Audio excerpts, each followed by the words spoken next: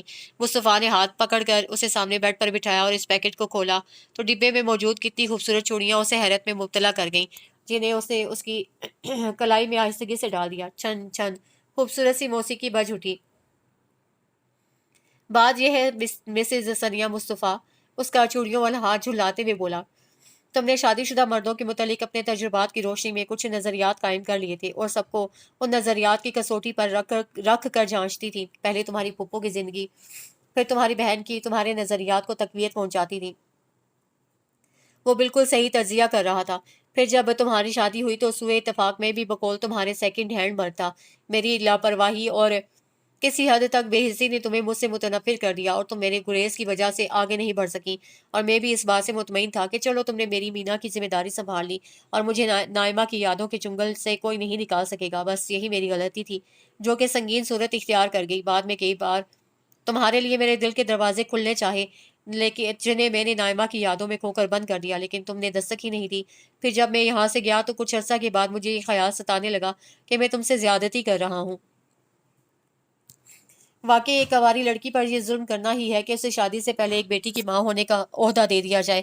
And I am proud of you کہ تم بہت اچھی طرح اس عہد کو نبھایا، حتیٰ کہ شاید مینا کی سگی ماں بھی اس کا اتنا خیال نہیں رکھ سکتی تھی۔ خیر، اسی لیے میں نے تمہیں علیحدگی کا حق دے دیا، لیکن بعد میں احساس ہوا کہ میں جن دروازوں کو بند سمجھتا رہا اپنی دانست میں تو وہ پوری طرح کھلے ہیں اور تم پوری شان سے موجود ہو وہاں، اور پھر میں ہارتا چلا گیا تم سے۔ میں نے بارہا سوچا کہ شاید یہ صرف احسان مندی اور عقیدت ہے میرے دل میں، کیونکہ تم میری بیٹی کو پال رہی ہو، لیکن نہیں۔ اس نے نفی میں سر ہلایا۔ انہی دنوں صبیحہ کا خط ملا جب میری پوسٹنگ ہری پور تھی۔ میرا اسے مسلسل رابطہ تھا۔ پچھلے ماہ اس کے اصرار پر میں کراچی اپنی پوسٹنگ کروانے میں کامیاب ہو گیا۔ کیا تم جانتی ہو کہ تمہیں نہ پا کر میں کتنا پریشان ہوا تھا؟ کسی نے بھی تمہارے متعلق اشارہ تک نہیں دیا تھا، اور پھر جب لاہور میں آفیشیل ٹور پر تم سے ملا تھا تو تمہاری ضد نے سارا کام خراب کر دیا۔ اور پھر صبیحہ نے مجھے تمہارے خیالات کے متعلق بتایا۔ رک کر اس کی طرف دیکھا جہاں شاید خود پر ضبط ختم ہو گیا تھا۔ آنسو ایک بار پھر روانی سے بہنے لگے تھے۔ سنیا، سوری جان، میں تمہیں دکھی نہیں کرنا چاہتا تھا۔ آہستگی سے بازوؤں کا گھیرا اس کے گرد ڈال کر ہونٹ پیشانی پر رکھ دیے۔ I am also ashamed on my fault۔ کافی دیر کے بعد خود پر قابو پا کر وہ بھاری آواز میں بولی، اٹس اوکے یار، اینڈ ہیپی نیو ایئر۔ ہیں؟ سنیا نے حیرت سے اسے دیکھا۔ بھائی پھر کیا ہوا؟ نئے سال کو شروع ہوئے کافی دن ہو گئے ہیں، ہمارے لیے تو نیا اب ہوا ہے نا۔ اور ہاں، ایک بات اور۔ رک کر اس کی طرف دیکھا جو مکمل طور پر اس کی طرف متوجہ تھی، اور وہ یہ کہ اب مینا کی دوسری بہن یا بھائی جلدی آ جانا چاہیے، پہلے ہی ہم کافی وقت ضائع کر چکے ہیں۔ اس کی پیشانی سے اپنی پیشانی رگڑتے ہوئے شرارت سے بولا، آپ بہت خراب ہیں۔ کافی دیر کے بعد وہ بولنے کے قابل ہوئی تو سرخ چہرے سمیت دھکیل کر صرف یہی کہہ سکی، اور وہ بے اختیار اس کے انداز پر ہنس دیا۔